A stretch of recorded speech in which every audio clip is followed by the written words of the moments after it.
నమస్కారం. నేను మీ షణ్ముఖ్. ఈరోజు మనమందరం తెలుగుదేశం పార్టీ రాష్ట్ర అధికార ప్రతినిధి సూర్యదేవర లత గారు ఉన్నారు. నమస్కారం మేడం. నమస్తే. డిస్టిలరీ నుంచి మందు షాపుల వరకు మొత్తం ఆయన కనుసన్నల్లోనే జరిగింది. ఆయన ఎవరో కాదు, ఏపీ బెవరేజ్ కార్పొరేషన్ మాజీ ఎండి వాసుదేవరెడ్డి. అయితే అతను సిఐడి ఉచ్చులో ఇరుక్కున్నాడు అని చెప్పేసి రీసెంట్గా పేపర్లలో ప్రచురితమయ్యాయి. ఎందుకు జగన్మోహన్ రెడ్డి గారిని పదే పదే బెంగళూరుకి వెళ్తూ ఉన్నాడు, వారానికి ఒకసారి రావడము, ఏపీకి రావడం, బెంగళూరుకి వెళ్ళడం జరుగుతూ ఉంది. ప్యాలెస్ పక్కనే, అంటే బెంగళూరు యలంక ప్యాలెస్ పక్కనే వాసుదేవరెడ్డి గారు ఒక హోటల్లో మకాం వేశారు. పెద్ద పెద్ద లాయర్లతో ఆయన జగన్తో పాటు వెళ్ళి కలిశారు అని చెప్పేసి సిఐడి బృందాలు పసిగట్టాయి.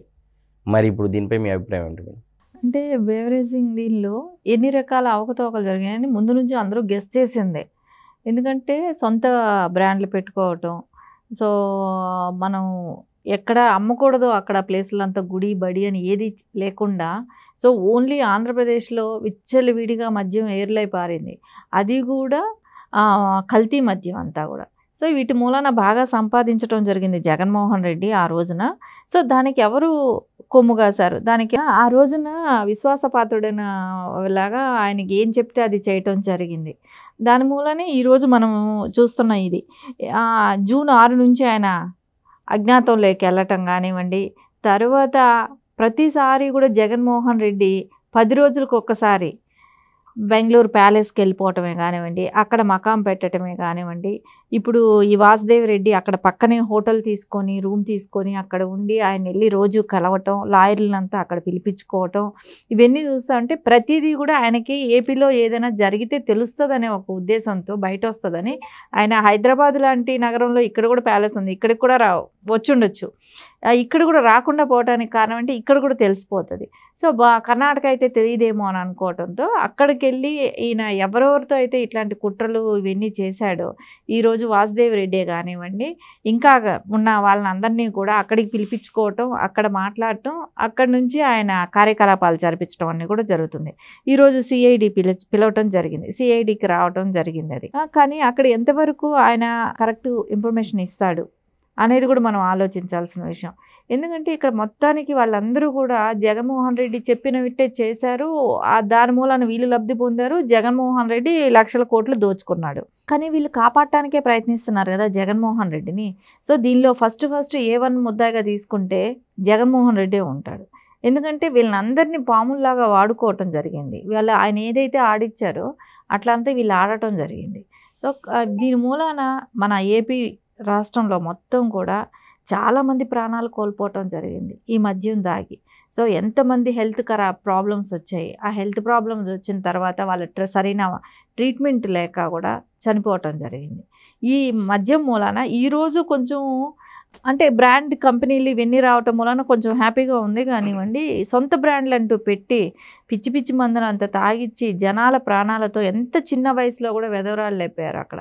సో అంటే అలా కుటుంబంలో పోషించే వ్యక్తి చనిపోతే ఆ బాధ ఎలా ఉంటుంది ఆ కుటుంబానికి? అలాంటివన్నీ కూడా జగన్మోహన్ రెడ్డి ఆయన ఖజానా నింపుకునేదానికి ఆయన సొంతంగా ఆయన అంటే ప్రపంచంలో కుబేరుడు అవ్వాలనుకున్నాడో ఏమో తెలియదు, కానీ ఆయన సంపాదన కోసం ఏపీ ప్రజల్లో ఉన్న చనిపోతా కూడా బాధ లేదు, వాళ్ళు ఇలాంటి లిక్కర్ తాగి చచ్చినా బాధ లేదన్న రకంగానే ఈ గత 5 ఏళ్ళు కూడా అలాగే నడిపించాడు.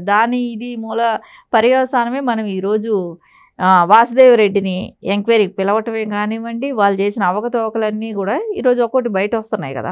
Okay madam. మరి అయితే వాసుదేవరెడ్డి గారు ఇతను జగన్మోహన్ రెడ్డి గారికి నమ్మిన బంటుగా పనిచేశారు. ఒక ఐఏఎస్ ఆఫీసర్, అంటే ఒక సివిల్స్ ఆఫీసర్ అయినటువంటి ఇతను చివరికి జగన్మోహన్ రెడ్డి గారి గతంలో ఐఏఎస్ శ్రీలక్ష్మి గారు ఏ విధంగా అయితే బలయ్యారో, ఇప్పుడు అదే తరహాలో వాసుదేవరెడ్డి గారు కూడా బలి కాబోతున్నారని చెప్పేసి కళ్ళ ముందు కనపడతా ఉంది. మరి దీనిపై మీ అభిప్రాయం?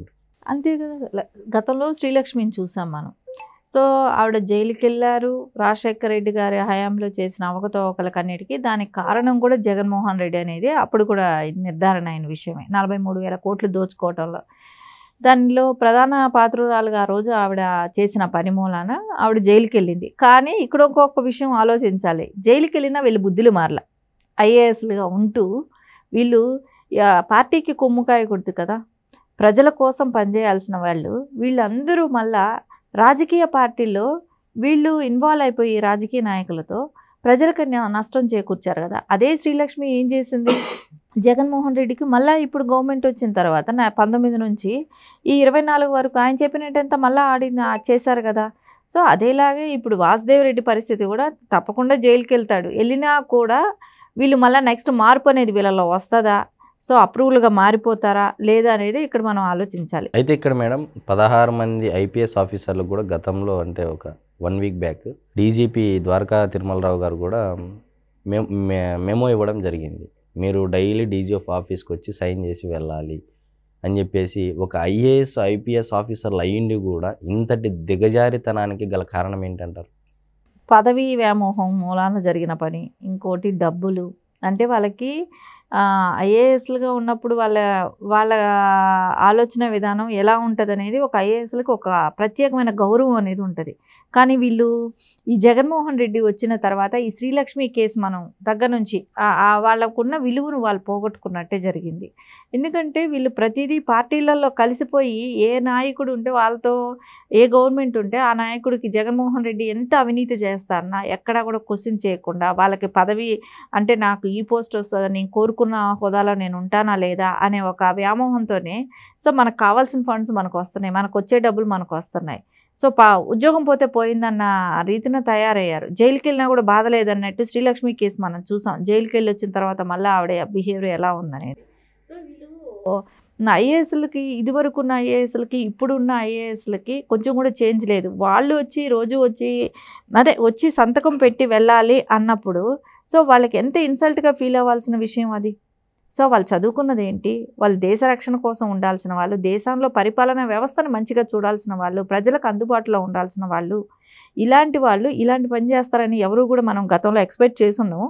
కానీ జగన్మోహన్ రెడ్డికి ఎవరితో అయినా ఎలాంటి పనైనా చేయిస్తాడు అనే దానికి ఒక నిదర్శనం ఈరోజు ఇంతమంది ఐఏఎస్ ఆఫీసులు వెళ్ళి సంతకాలు పెట్టడమే కానివ్వండి. ఇది ఇప్పుడు వాసుదేవ్ రెడ్డి ఒక్కడే కాదు, ఇప్పుడు ఇన్ని శాఖల్లో పనిచేసిన వాళ్ళందరి పరిస్థితులు కూడా ఇప్పుడు ఇంతమంది వెళ్ళి సంతకాలు పెడుతున్నారు అని అంటే వాళ్ళందరి మీద కూడా కేసులు ఉన్నాయి కాబట్టి సో ప్రతిదీ వాళ్ళకు కూడా ఇదేలాంటి పరిస్థితే, వాసుదేవ్ రెడ్డి లాంటి పరిస్థితి ప్రతి వాళ్ళకి కూడా వస్తుంది అనేది అయితే అనిపిస్తుంది.